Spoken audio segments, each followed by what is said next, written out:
J. Feldenkrais Professional Training Group, June 18, 1973. Time of observing, of fixing, of assimilating. And especially the things we try to do, which is changing your own sensation of yourself and the way you direct yourself.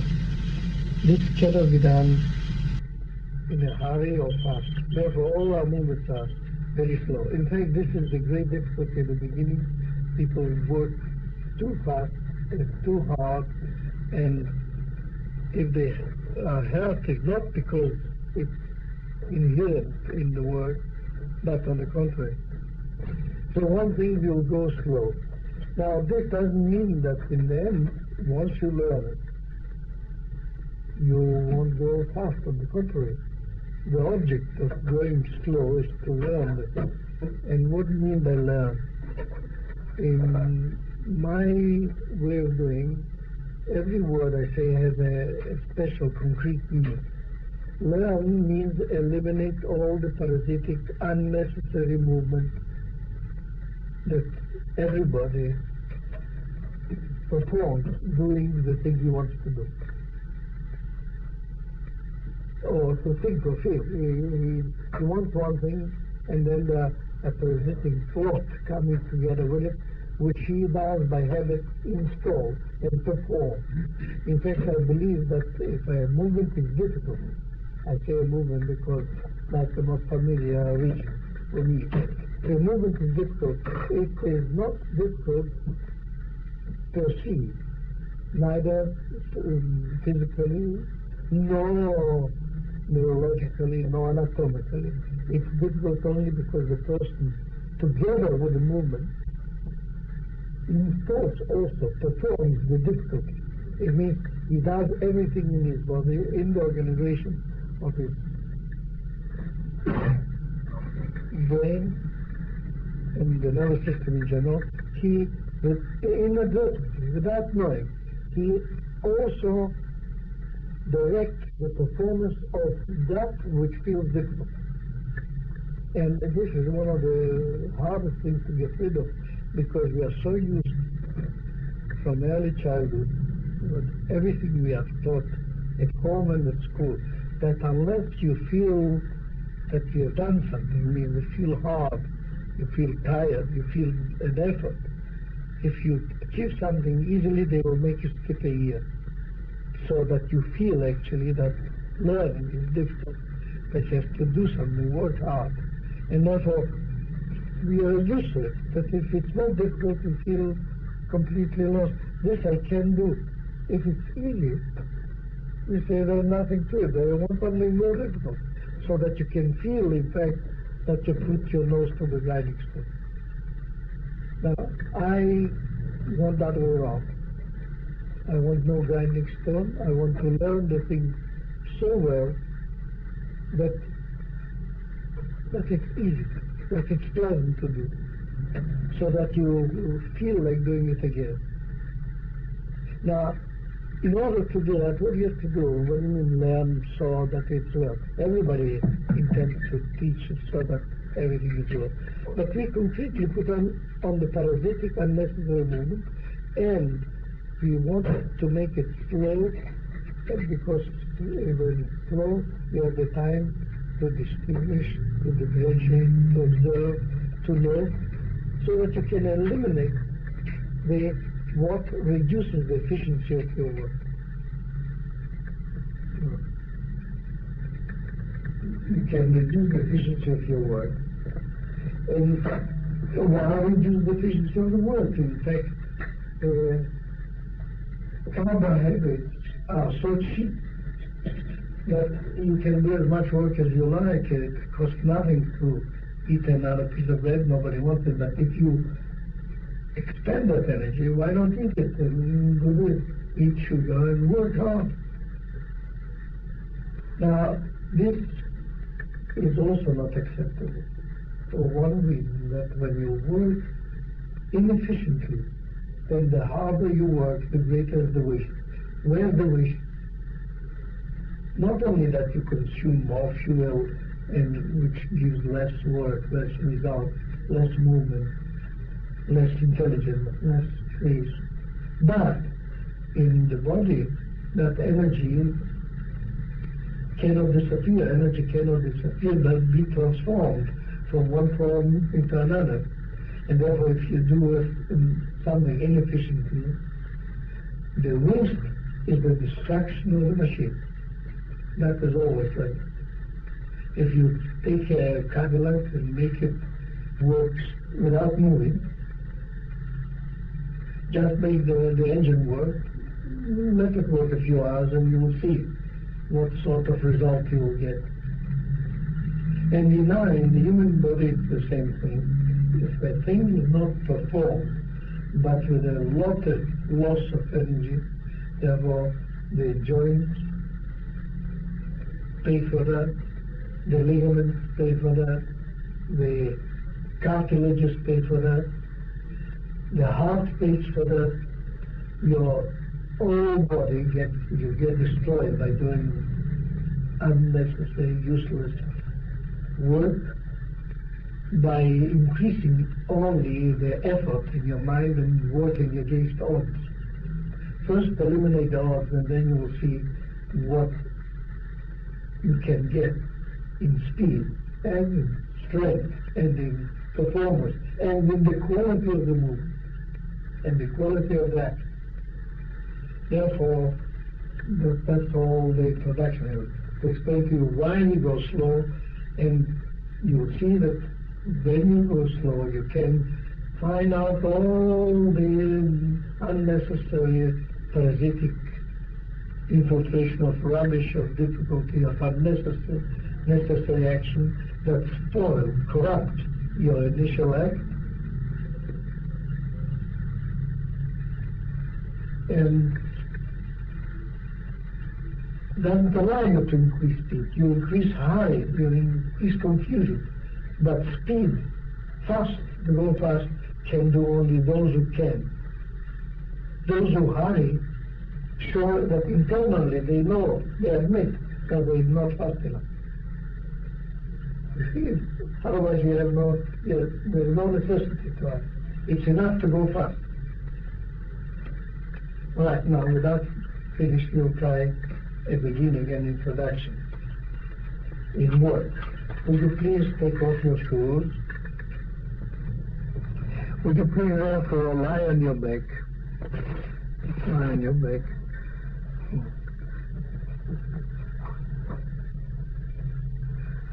And leave room between each other so that there is no conflict in movement. So you won't be moving much, so in this lesson you can be a bit closer than that. Enough room for everybody. And we will do something of breathing. As breathing is necessary whatever we do. And try first. Observe whether you are breathing at this moment, or whether you're breathing now. And to know that, would you please pay attention where do you feel, how do you know, how do you sense whether you're breathing or not? You see, most people will sense their breathing at the upper lip or at the nostrils. Either they feel the movement of the air or the change of temperature on the upper lip. You feel the air going out of the lungs is a bit warmer than the one coming in, or the other way around. But most of the time it's warmer, and you sense that. Therefore, when you want to know whether you breathe or not, you actually, without knowing, direct your attention there to feel what sort of breathing is it. Now, what I will try to do is, as you breathe now, lying, doing nothing, it's of course the simplest, the easiest breathing. So you listen to your movement of air in the nostrils, from the upper lip. And now try, while you do that, you'll see in our breathing, normally, when we pay attention, we are involved, interested, we hold the breath, we make a break.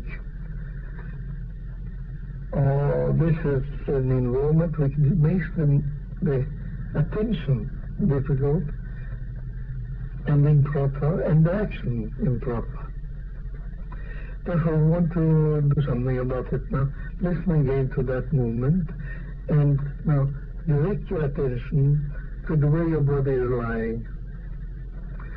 This to the heels. Without changing anything, just see how the heels touch the floor.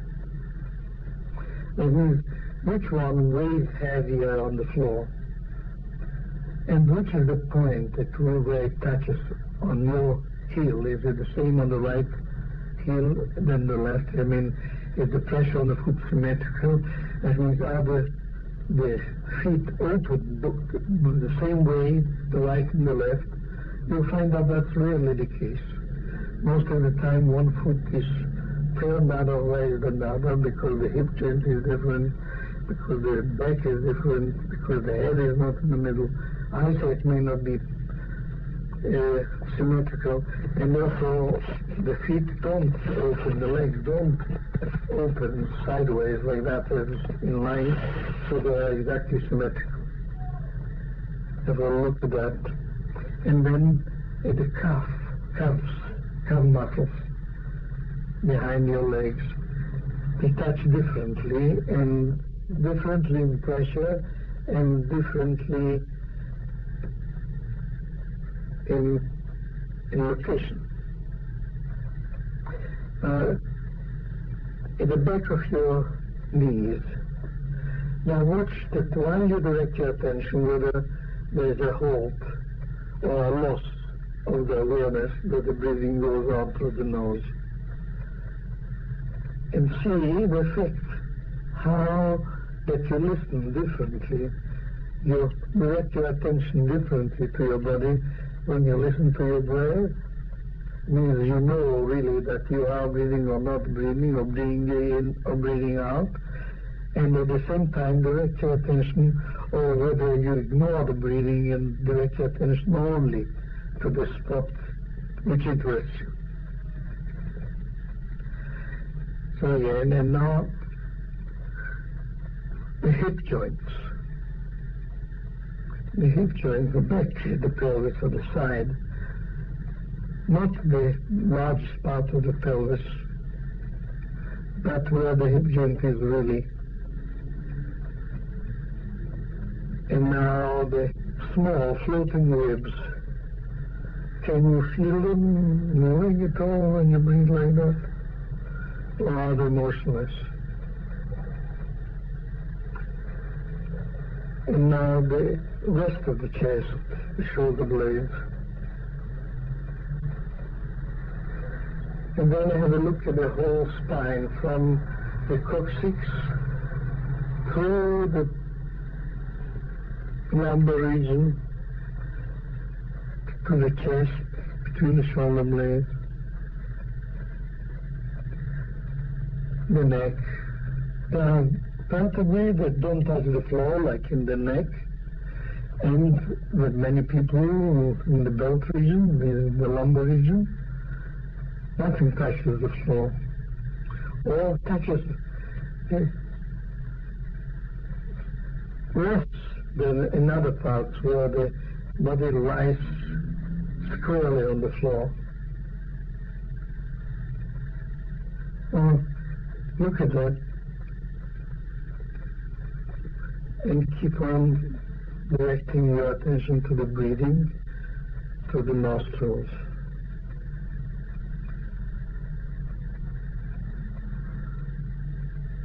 And now see what actually is moving when you do breathe like that. In that position with most people, you'll feel that the stomach, the lower abdomen, somewhere below the navel or above it, and is flattening, going near the floor when the air comes out through the nostrils. And when the air comes in, somewhere between the small ribs on the stomach, something happens and lifts itself off the floor, bulges out upwards. Now put one hand on your chest, on your sternum, and the other one on the stomach. And actually explore your chest and see which part of the chest do actually move when you lie like that and breathe. And then you'll see an astonishing thing that many people don't move the sternum at all, that the chest is motionless, or practically so.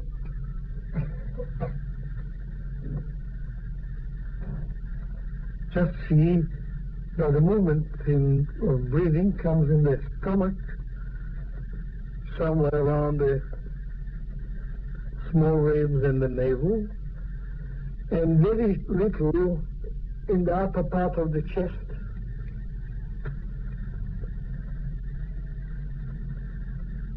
And when you try to see that with your hands, do it once with the left hand on your stomach and the right one on the chest, and the other way around.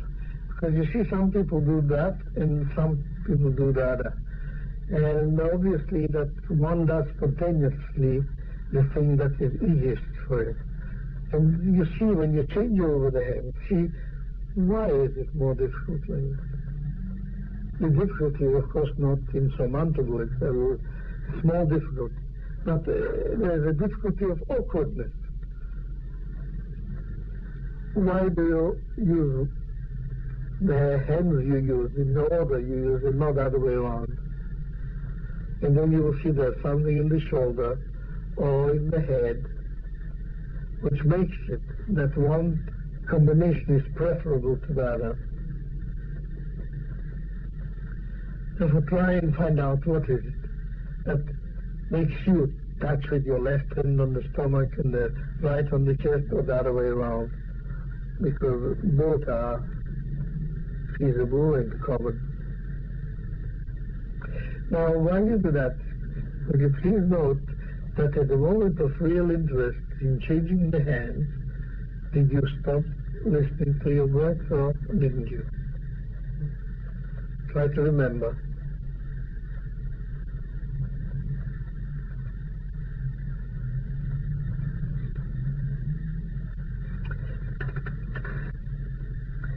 So now, would you please spread your feet a little bit, the shoulder width, not too much, just normally. For those who have them closed, just open a little bit your legs. And then bend your knees so that your feet stand on the floor in the same width as you open them. Don't change the width. Because if you don't change the width, the direction of the toes will be different than if you change the width. For instance, you change the width. You change the width. Stretch your legs, or open the shoulder, that's now more than shoulder. And now bend them. Now you bring them together, you see? And when you bring them together, it means that the foot is not in the plane of the leg. And that is, that is knowing that they should be that way or the other way. It's not inherent in the human structure that the legs should stand like that, the feet should stand like that. You will see. And your feet are together, surely that's not shoulder width. Right. And now would you please do the following thing. Draw air into your lungs. You will breathe in. And while breathing in, expand your chest intentionally. Sounds crazy, but do it. Expand your chest intentionally. Exaggerate the expansion of the chest while you breathe in. And of course you breathe in, but you don't force yourself, don't do extraordinary things. Just watch that when you breathe in, you should appreciate, feel or sense that you're in fact expanding the chest somewhere. And preferably know where, which part of the chest actually expands. Because the chest can expand in many, many ways. You will see by the end of the lesson that nobody expands the chest with all the parts that are extendable or expandable. One pushes the chest forward with the back muscles, which is of course wrong altogether, because the chest doesn't expand, it's only pushed forward and gives the impression of expansion but not expanded. Anyway, try to breathe in and extend the chest, which is quite a usual sort of thing. Normal breathing, so to speak.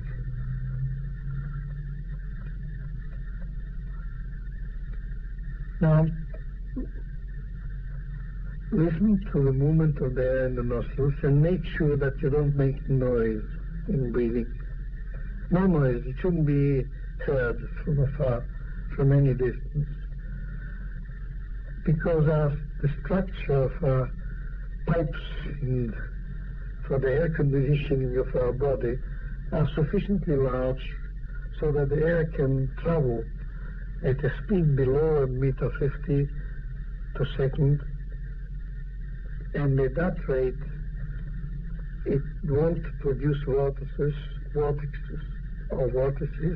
and it won't make noise. If it makes noise, it shows that you close up intentionally or without knowing the nose, the nostrils, or the passages from the throat to the nostrils, or any part of your breathing apparatus, and there the velocity of air becomes excessive and produces noise.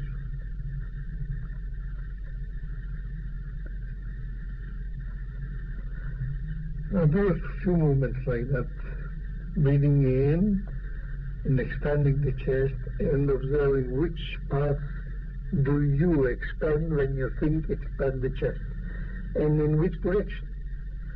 A chest is a body which has 3 dimensions.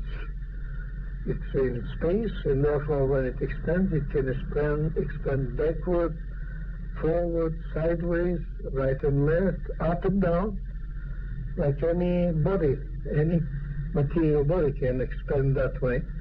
Now, our chest actually can expand in these 6 directions, and see which one are you using at this moment. For instance, put your hands below, near the lower ribs at the floor. But of course, move your hands without strength, and so that you can, on the floor, when you expand that as you do it without changing, see it's the lower ribs near the floor, behind the back, but make the movement with the hands so gentle that they don't change the position and the major muscles of the chest, which will of course change the way you breathe. Those ribs are open in front, but they are articulated in the back. Some haven't understood yet, and keep their hands in their stomach. The ribs can expand independently behind there. Now, when you think now of expanding your chest while breathing in, do you expand these parts or not? Don't correct it. The correction, that's my job. Because if you correct it, of course you're not paralyzed. You can 1 minute make it different. But the question is, how come that a part, the essential part of breathing, is neglected and doesn't work? And therefore that correction must be more fundamental than just a decision to use it once or twice and then forget about it again.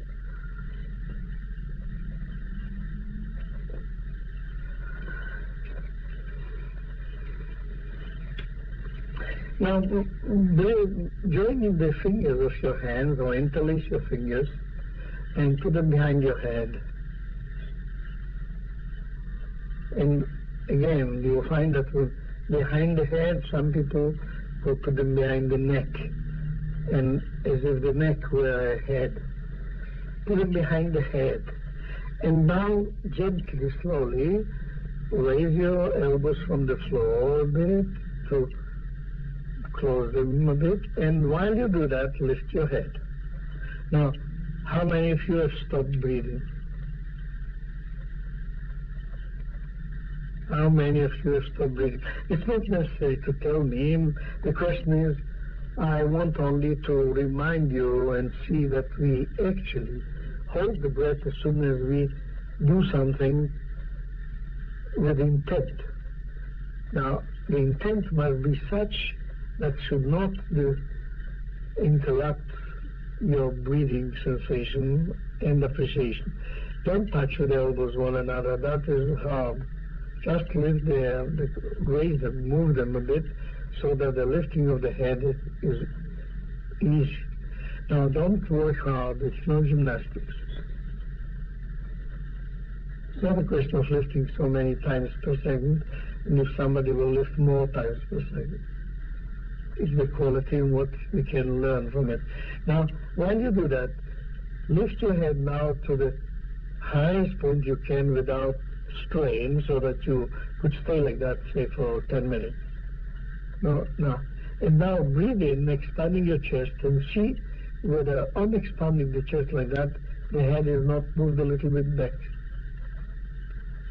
If you expand the chest, it moves back. That means that it expands in a different way from what it did before. Because before, most of you found that there was no movement in the sternum. And when you do it like that, you cannot help yourself but let the head go a little bit back. That means that the chest moves and forces the head back. If you expand your chest in breathing in, you will have to move the head back a little bit, below the limit that you set to yourself. Or if not, you will feel a strain in the muscles of the neck and the back.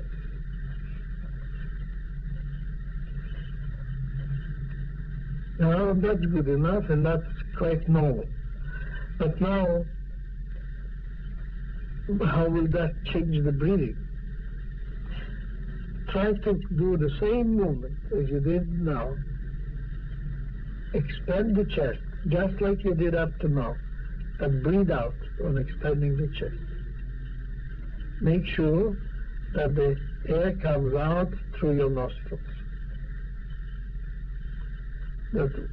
But expand the chest and make the air ooze out.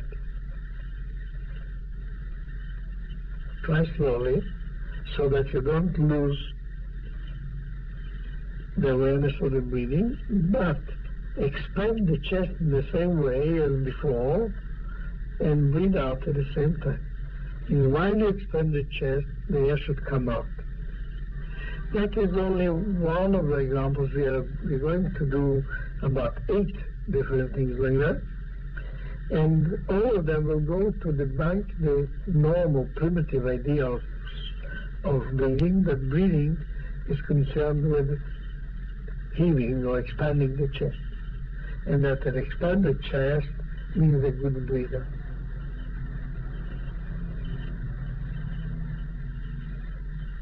So now that's the first moment where it's just opposite to show you on your own body, in your own doing, that expanding the chest or not expanding the chest influence very slightly breathing. You can do the one and the other, just like you can touch your nose with your right hand and with your left hand, and that doesn't make any difference. It's still touching the nose with a hand. And same in breathing. You can expand your chest and breathe out. Moreover, if we do it now, as we go on doing it, if we do it, say, 20 or 30 times running, you will find the awkward situation then if you try to breathe in by expanding the chest, that will feel as awkward as this. It shows you how difficult, how easily we can lose a habit by being aware of what you're doing, and how easily we can acquire a habit if we are aware of what we are doing. While normally it's very difficult to acquire a habit and very difficult to lose one. Now try just this one a few times, lifting, letting the air out through the nose and expanding the chest, just for the sake of what I said, so that when you try, after you do about 20, this only movement you do 20, you'll do less after. But do this at 20 or 25 times for yourself, and appreciate that when you start doing breathing in and then expand the chest, it will feel awkward or unfamiliar.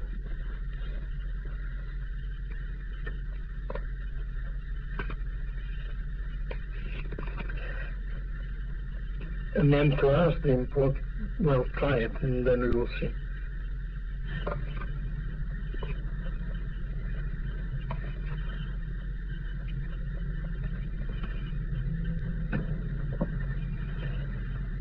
Now try it. Try now to breathe in while you expand your chest, and you will see that that will feel unfamiliar. Or different, anyway, clearly different.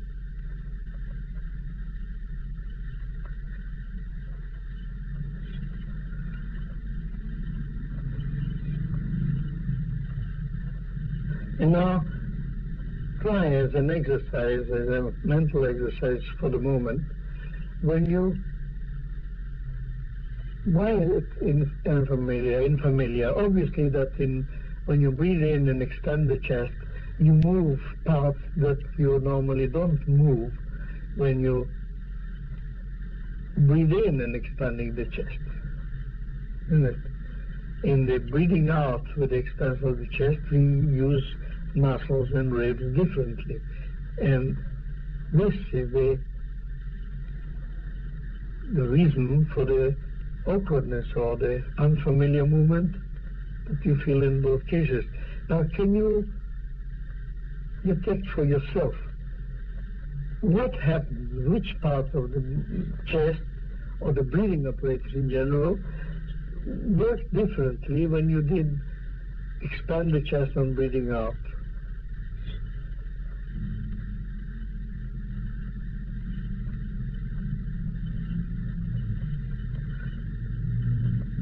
Now, would you please lie on your stomach?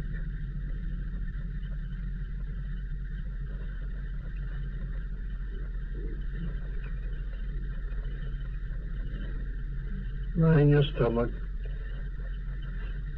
Extend your feet. Extend your feet. And now extend the feet and try to move the heels. The feet should be a little bit apart, and extend the feet, extend the toes. That's right. And now move the heels a little bit together and apart, because some of you have them wide apart, some close together. I want to know what happens if you are given actually the choice of becoming aware of what you do with the feet when you move the heels together and apart a few times, and then move the toes together and apart, the toes together and apart, together and apart, And then leave the feet, heels, toes in a position which you feel to be neutral.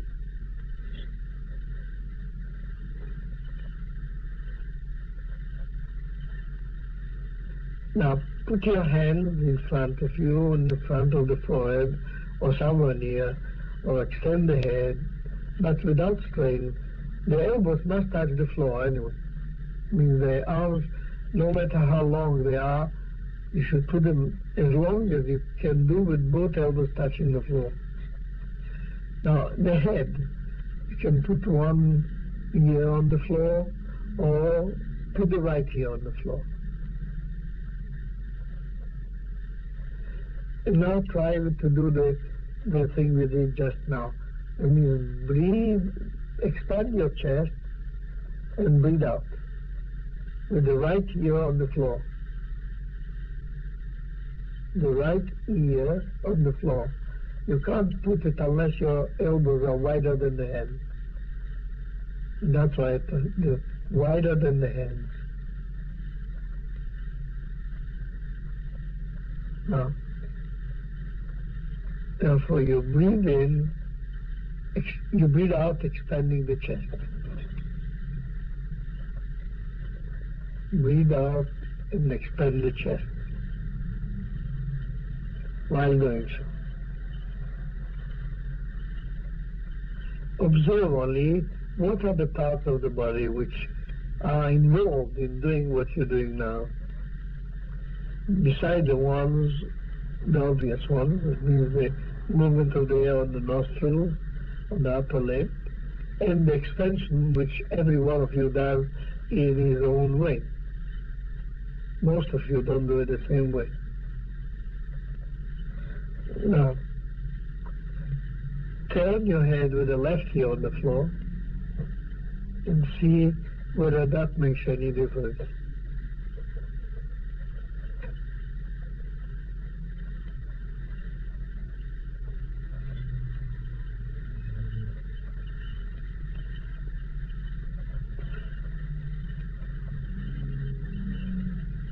Now, the floor can tell you which part of the chest is expanding really.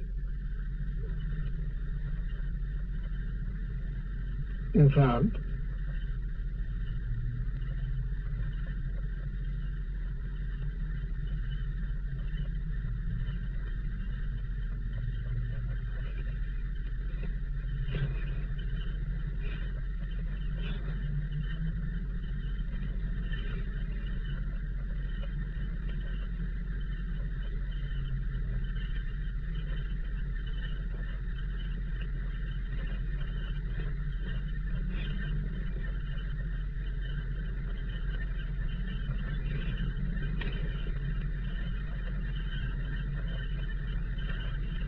Now, again, the right ear on the floor.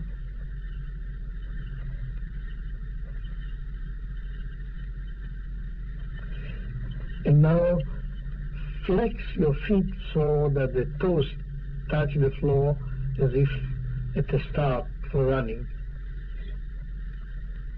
Toes.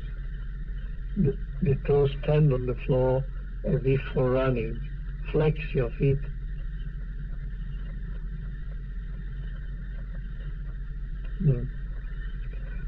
How would you say it in other words? There's one person who doesn't understand what that means. Right. Flex your feet, bend your feet, so that the toes touch as well at a start, at a running start. And now, with the right ear on the floor, expand the chest and breathe out and see whether that affects it anyway. And tighten your legs so that the kneecaps don't touch the floor. And now, gently, not powerfully, because if powerfully it would obviously affect the chest, but very gently lift the heels like that and see whether breathing out and expanding the chest means something else now than before. something different. And where can you feel that difference? Which part makes difference? Now turn the head out of the way.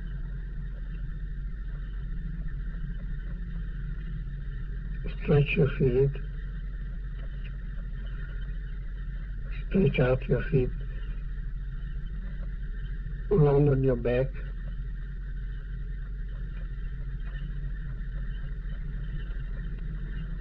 And a minute rest means you stay with the way you like. You listen to what you like, but if possible, pay attention to the movement of the breath and pay attention what you feel now in your abdomen, whether the movement is the same as before, whether the expansion now of the chest is different from before I called your attention to it.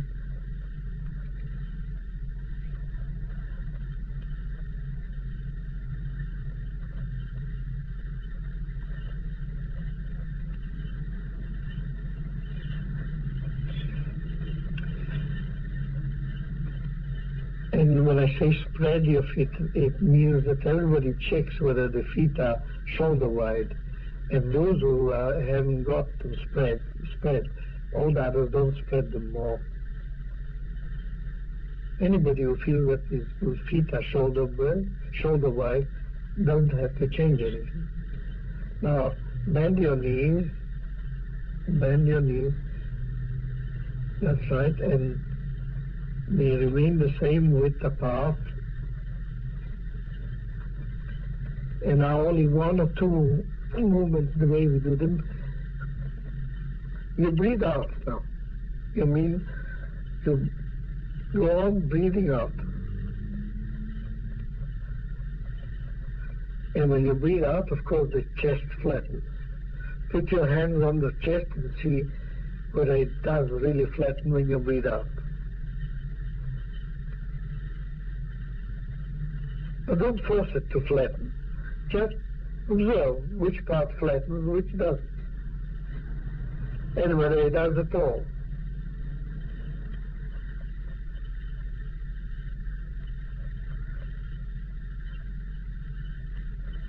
Because with many people, they never flatten the chest, they only change its position in space with the back muscles, and that makes a little change in the volume, and they think they flatten.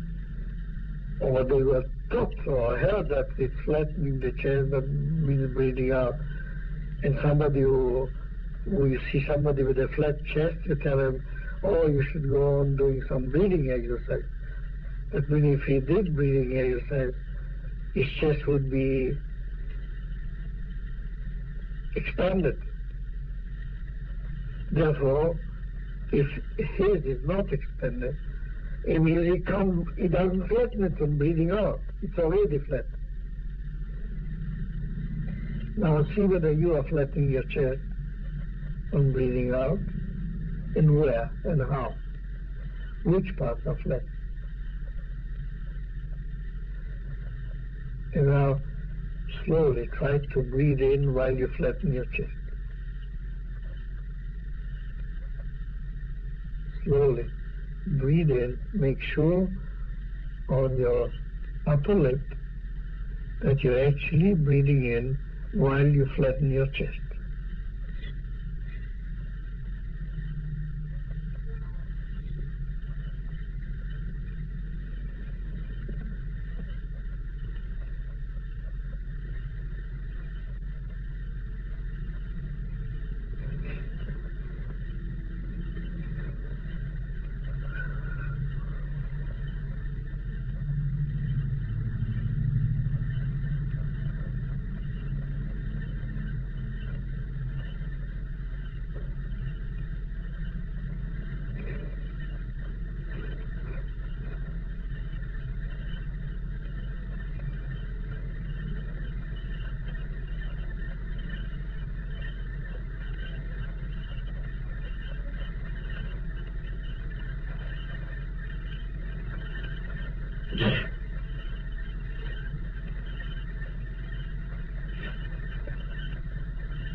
Yeah.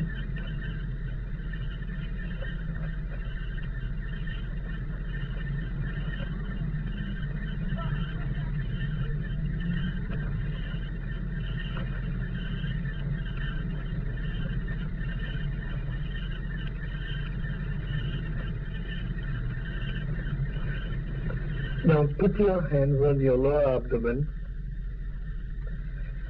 below the navel, between your pubic hair and the navel, and see there, at the moment, at the beginning, as you saw, that was flattening, and if you leave it like that, it will flatten out too, each time air goes out of their lungs. Watch yourself and see whether you're still gone, flattening the stomach, the lower abdomen, when you breathe out.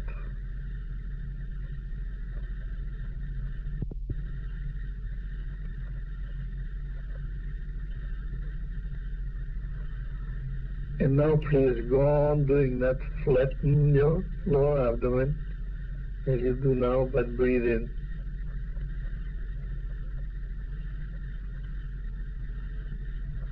Flatten your lower abdomen and breathe in at the same time.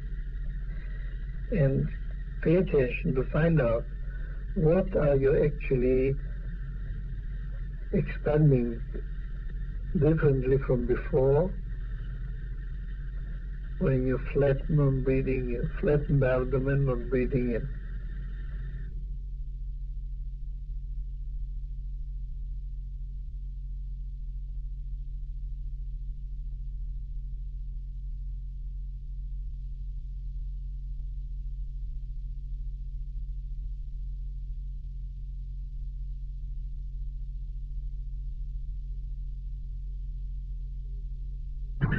Now turn on your stomach again.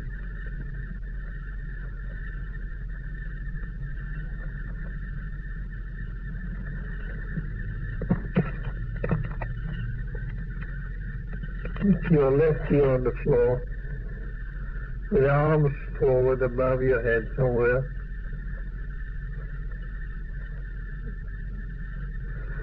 And now do the same thing. It means flatten your stomach. It will lift off the floor and you must do something funny about it.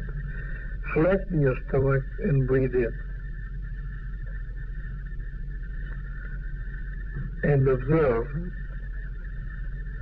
what you do to breathe in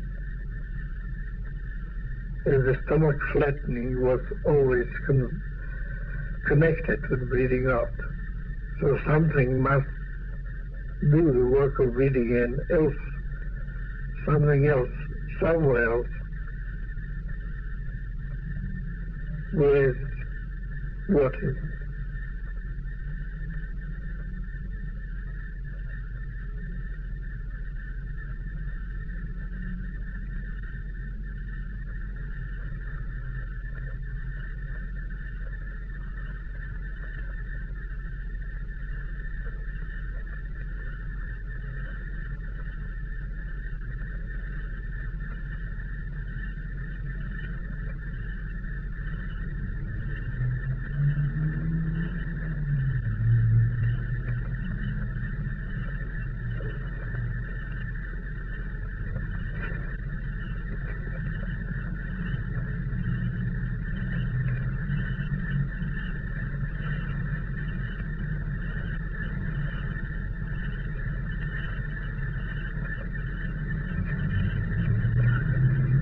And return on your back.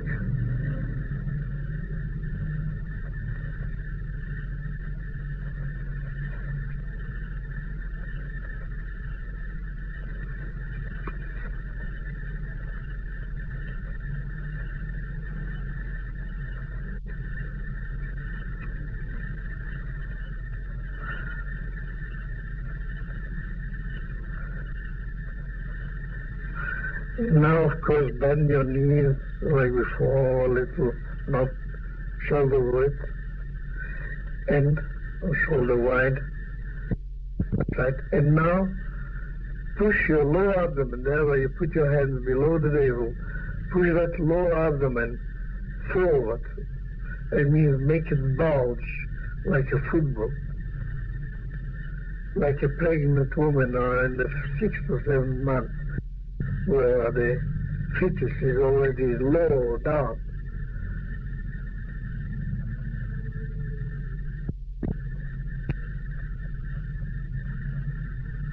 Now watch whether you breathe in or out now.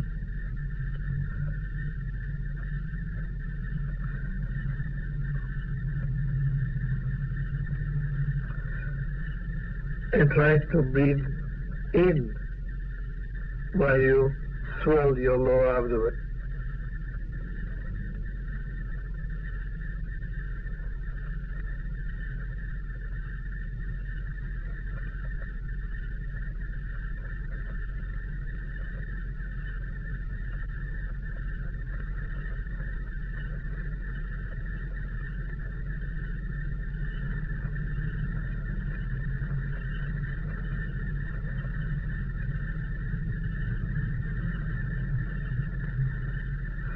And now push your lower abdomen out like that, easier and better and rounder, and breathe out while you do that. Breathe out while your abdomen bulges, your lower abdomen bulges, becomes round all over. Touch the right groin, touch the left groin, and see whether when you make your abdomen swell, whether you feel the same amount of swelling on both sides. You'll see many people, when they push the abdomen out, do it only with the muscles of the right side or the left side, and not in the middle, not equally. Touch and see whether you can detect a difference between the mobilization of the muscles of the abdomen on the right side and on the left side.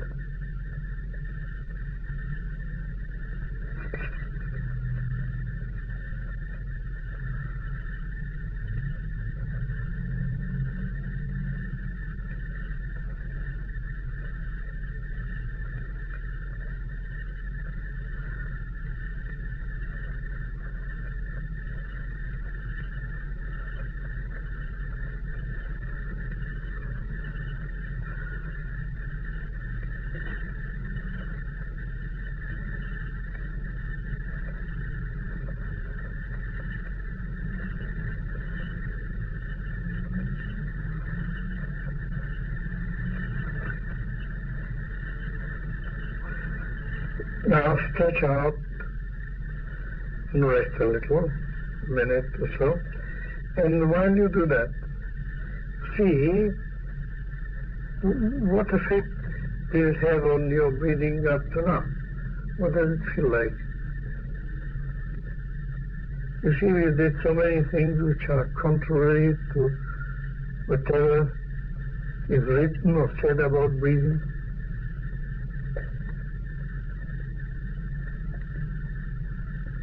And we have still parts that we haven't touched, the clavicles clearly, the shoulder blades and the ribs behind.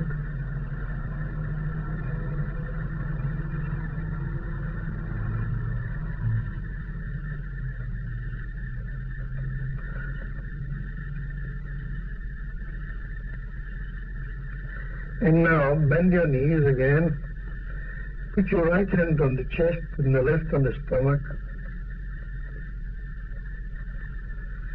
And bend your knees. And try to do the following. Expand the chest and draw the abdomen in.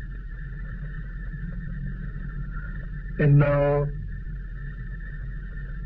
flatten your chest and push the abdomen out. Expand the abdomen. and then the other way around again, like a pair of scales. Do this and that, this and that.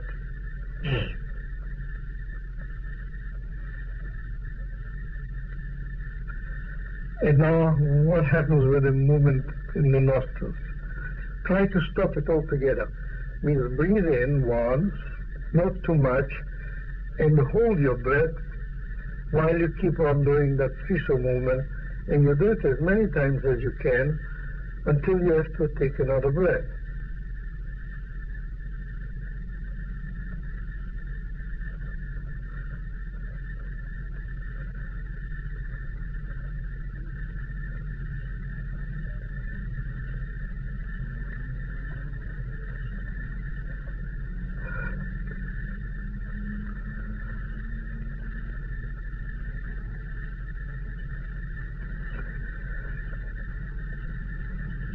And now accelerate that movement. Make it fast, completely independent of the breathing. In fact, you can do with the breathing whatever you like, but again, distinguish between fast and hurry. Go as fast as you like, but don't hurry. You can do it as fast as you like,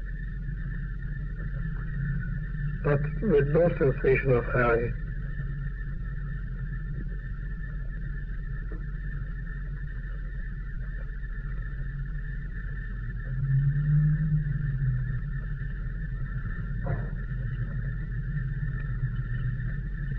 And now keep on doing the same thing, but with empty lungs. Means you start by breathing out. Breathe out completely, and then do the movement.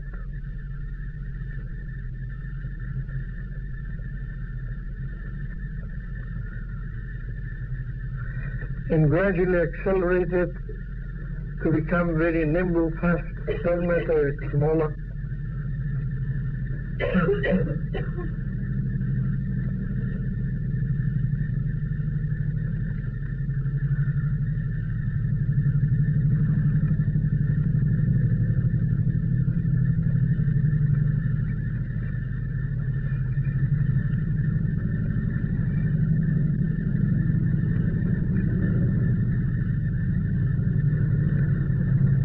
Now that's enough. Lie on your stomach again.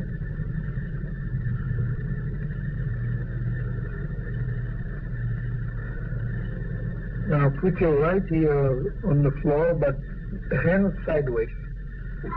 Sideways, sideways. That's not sideways. Sideways means right and left. Find a room, move one a little bit higher, the other one a bit lower. It's not very difficult. And stretch the arms sideways. They're sideways. It must be sideways. Must be completely sideways.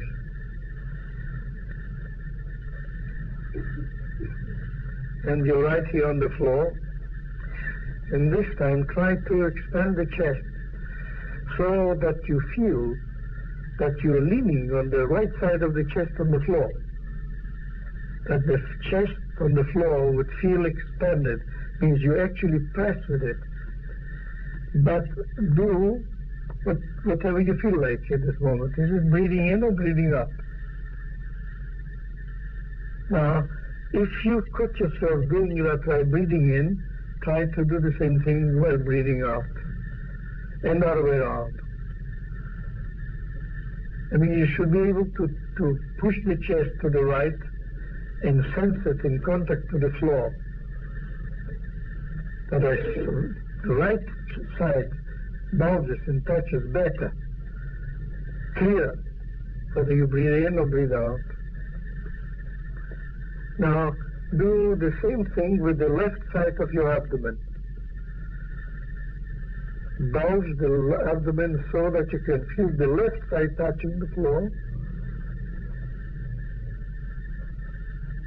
Left side pushes and touches the floor, and do that while you breathe in or breathe out, immaterial. In fact, you should try to do what you catch yourself doing at the first instant, do the opposite.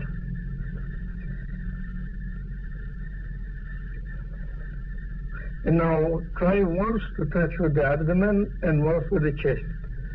Of course, the abdomen on the left and the chest on the right. Once the abdomen, once the chest. Do both. Breathing in, both things breathing in once, and both things breathing out once. And then find out what you think is the right thing to do in each case.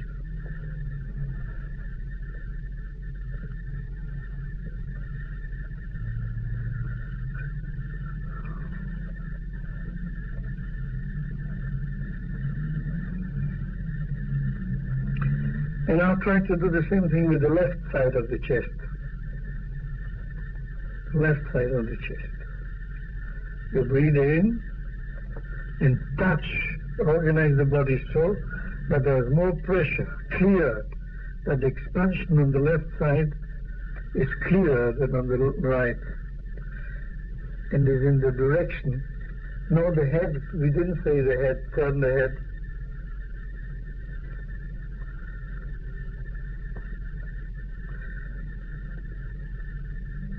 Now do once the chest on the right and once on the left, and see whether it has anything to do with its head being turned. That the one side is easier than the other. Which one is it?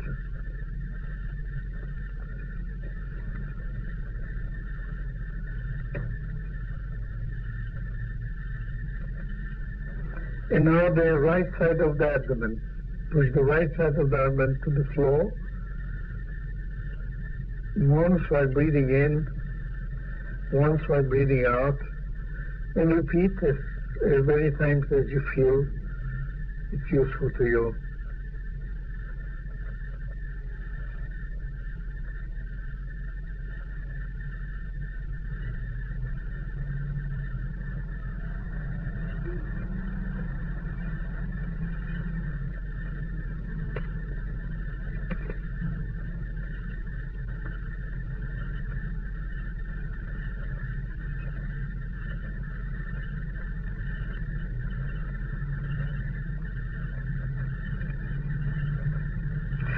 Now turn the head the other way, and this time expand the chest in the middle and the stomach in the middle, but alternate them. Try so with the chest one, the whole chest flat as you can, touch everywhere you can with the chest. Now, and this time, push your abdomen out and flatten your chest another way around.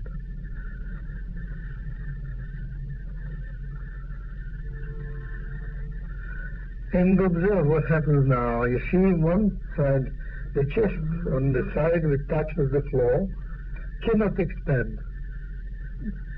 Otherwise it will make a hole in the floor. Therefore the other side would expand more. And therefore you should become aware of the lower ribs moving. The lower ribs at the back moving. You put your hand behind your belt, above the belt at the lower ribs, on the left side, of course. And you should become aware now that when breathing in and out, these ribs actually work wide and move to expand and to contract.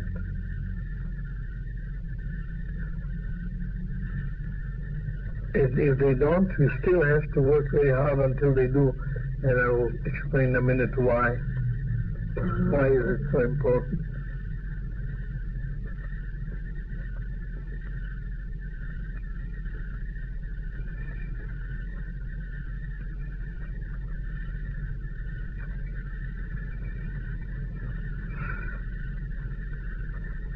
Now do the same thing on the other side.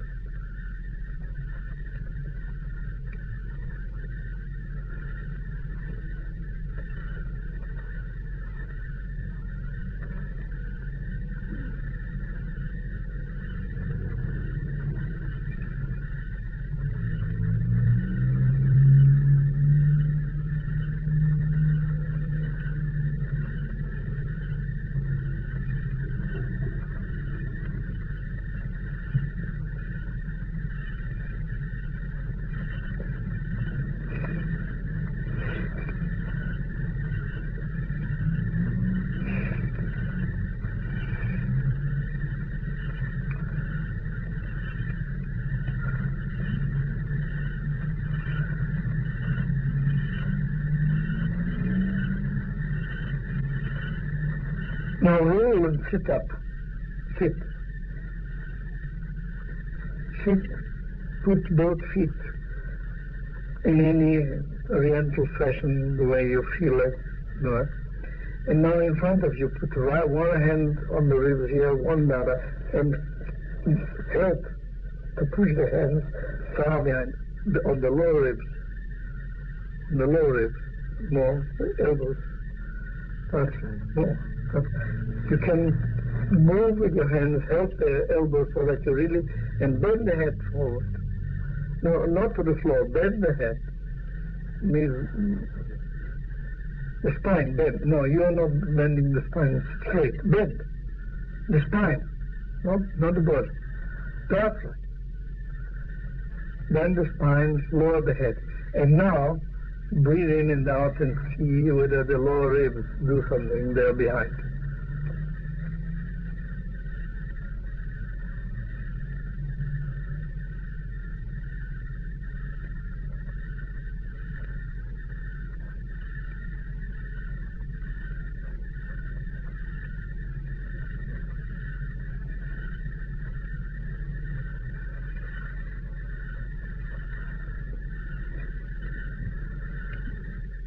Can you feel that now all the breathing is done by these ribs? And yet the position is so awkward. And at the limit, yet the breathing, you could sit like that for an hour and the breathing would be sufficient. Again, you too, look. Right. What's your name, please? What's your name? Eleanor, but you are not bent. Your body is erect and straight and stiff in the back. Now, no. Introduce your hands more. More. Help with one elbow with the hand of the other. That's right. And then the other. Go there. And then bend your head so that your back is round. That's right. Now it will work with the ribs. That's exactly the thing which interferes with the breathing of the ribs behind. Now, watching, you will see how effective that is and how useful. You'll find that your body sinks gradually because there is unnecessary, useless, harmful holding of the back with the muscles of the standing, the anti-gravity muscles of the back that hold the chest from breathing at the most efficient point. And that is only because there is some sort of craze how beautiful one should stand. And that beauty is so good that it actually, you pay for it with the largest, best, most efficient part of your breathing. Now stop it, change over the hands. And you will see that has to do with that one side watching better than the other. One puts the hands in the way in which he actually moves a little bit better on that side than on the other. The lungs and the ribs on that side work a little bit better. That's why he puts the hands that way.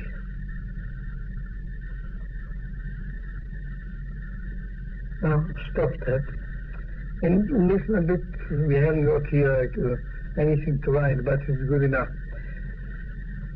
If you imagine, you probably saw an atlas, many of you of course know it probably better than I do, but a lung is thin at the tips there at the top, the upper part there, it's very thin and flat and hangs down, and it's the widest part is below the sternum. Huh? And that white part, the two, is flat and lies on the diaphragm with both ends and the lower ribs, just with every tip in and going. It's like a liquid poured in there. Now at the top, the chest. Look how stiff this is. The clavicle, the shoulder blade, the upper ribs have a movement of a millimeter at the best. And if you move how much air can you take? if you spend there the equivalent of 100 grams of sugar working, you can barely get enough air not to die if you did only with that. Because you do so much work, you do the work of taking a big piston and putting it down, and would take more air and less work than to do this. Well, good.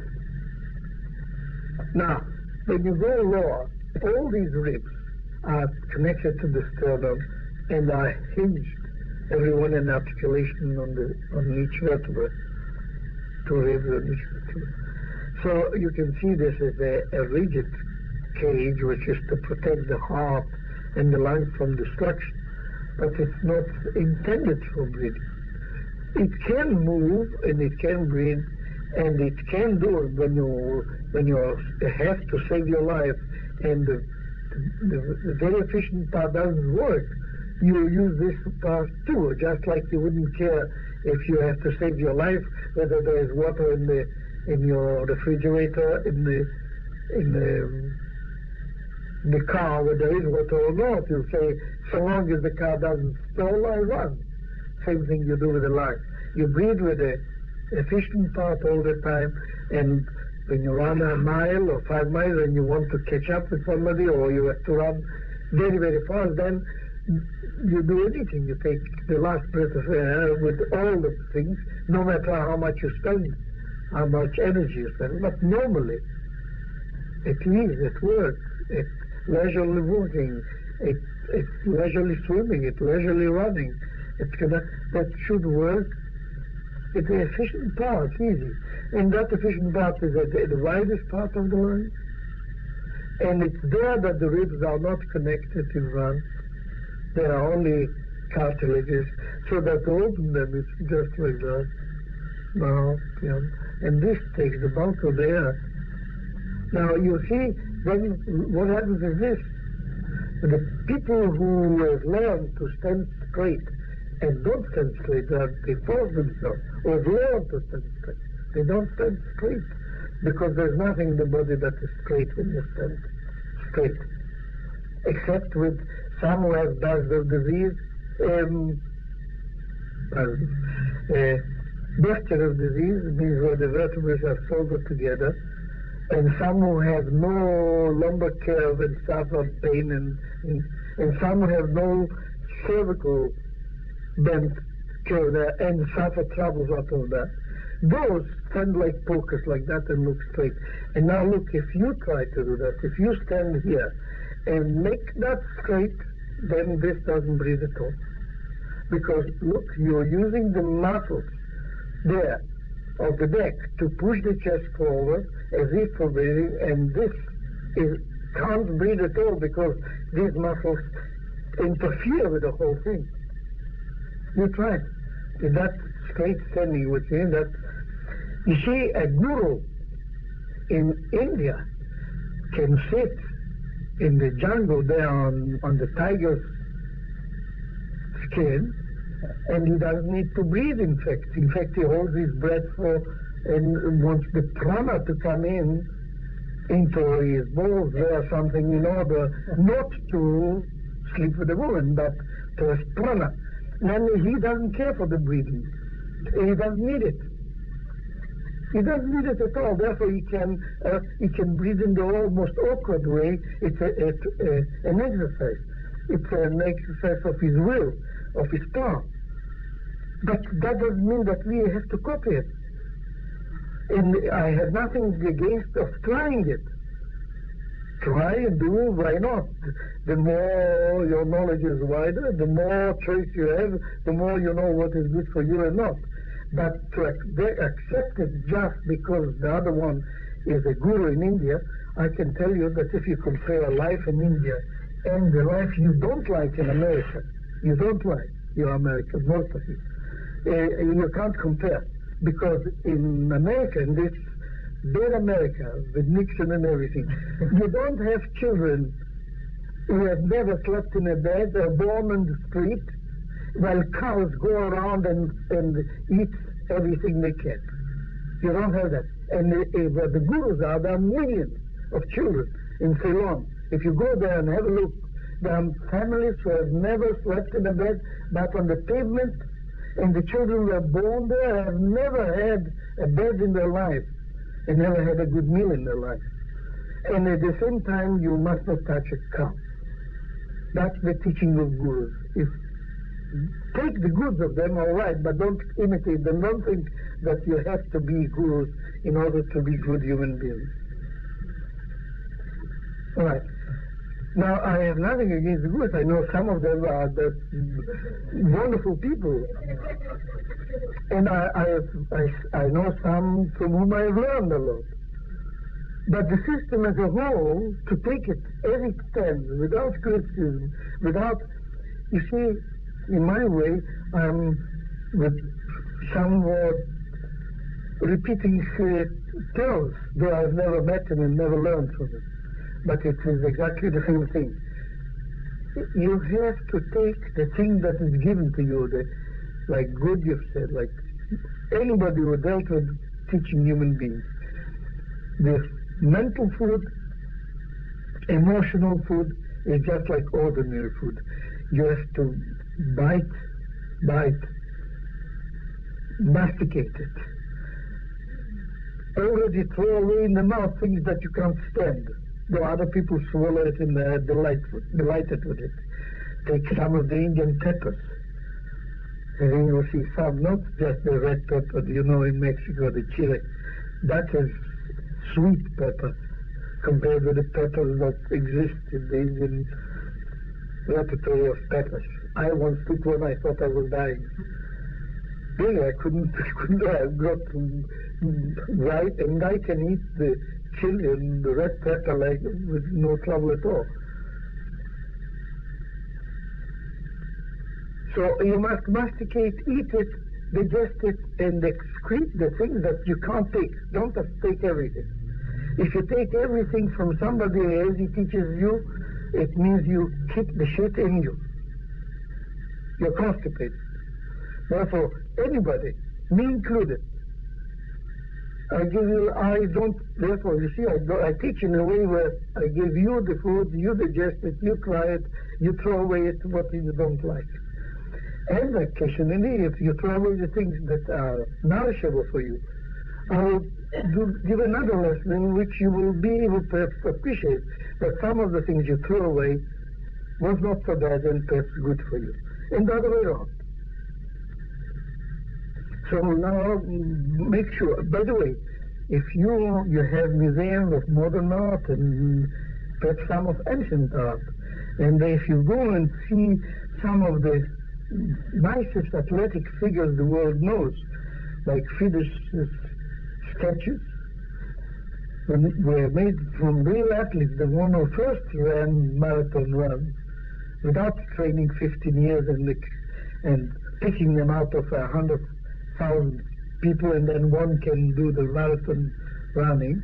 But there are marathon runners whose their job was to run to inform the king of what is happening. Also, there were thousands of them like that. If you see the pictures, the statues of those, and you will see how Zeus sits, and how Apollo stands, and how the Discoverers stand, and you will see what it means breathing with the lower ribs. None of them is so gentle as an homosexual boy. None of them. They're all strong males, and they have all, even Venus, has also breathes with her ribs behind, and she's not very narrow here like that. Because the narrowness cannot be done without holding the breath. Cannot be done. Look, I am wide and I can get thinner here as soon as I do that and hold my breath. And therefore I lose the most efficient part of breathing. Yes, sir. I've always been accustomed to breathing this way. Now I've discovered today that I can breathe this way. That's my object. You should discover ways in which you can do, and you will see that in certain movements where this breathing is essential, you were forcing yourself to do the other and get more tired than necessary and couldn't last as long as you could. Do you have any, in other words, you're saying there is no, there's no one way, one. Well, I say there are a million ways and each one is appropriate to one thing. And you must, through your experience, the trouble is that if you have only the most primitive way and you try it in all experience, then you have to train all the time your breathing because it doesn't fit. That's all. But if you have a machine that can adjust itself, which it is, a wonderful machine with so many adjustments that I give you only a part of them now, that you can make that work in each position, in each situation properly. The real example is speech, intelligence. You see, you could teach people to what they have to say. Teach them what they have to say. Then when they know what they have to say, then in each situation they will say what you told them they have to say. And they accept it, they have to say, they don't know anything else. Therefore you can see what a boring, idiotic life that would be, and how crazy the thing would be if the man said the thing you were talking to say in each occasion. You learn that if you want to get a human being, you teach him speech, and you teach him formation of phrases, you teach him syntax and grammar and style and all sorts of things, and show him that people wrote like that and like that, and that there were ancient way of expression, and that it can be put in poetry and it can go in like that, it can be sung and it can be all that. And after that, when he got the mastery of that ability, you give him a loan to fight for his life. And occasionally very intelligent people say very silly things and regret it and learn from it not to say it again. And very silly people very often say most important things and they can't repeat it. So that's that. And breathing is the same thing. You have a function, let yourself live with it. Learn, use it. Now, thank you. That's good enough. Get up now. Thank you. Get up and you will see. Feel for yourself how you stand now. What it feels you on your pelvis, in your shoulder. Go walk around and see what you feel like. And you can see we really, as far as gymnastics, we did very little. Watch yourself and see where you breathe and how, and what sort of sensation you have in your face, in your eyes, in your legs.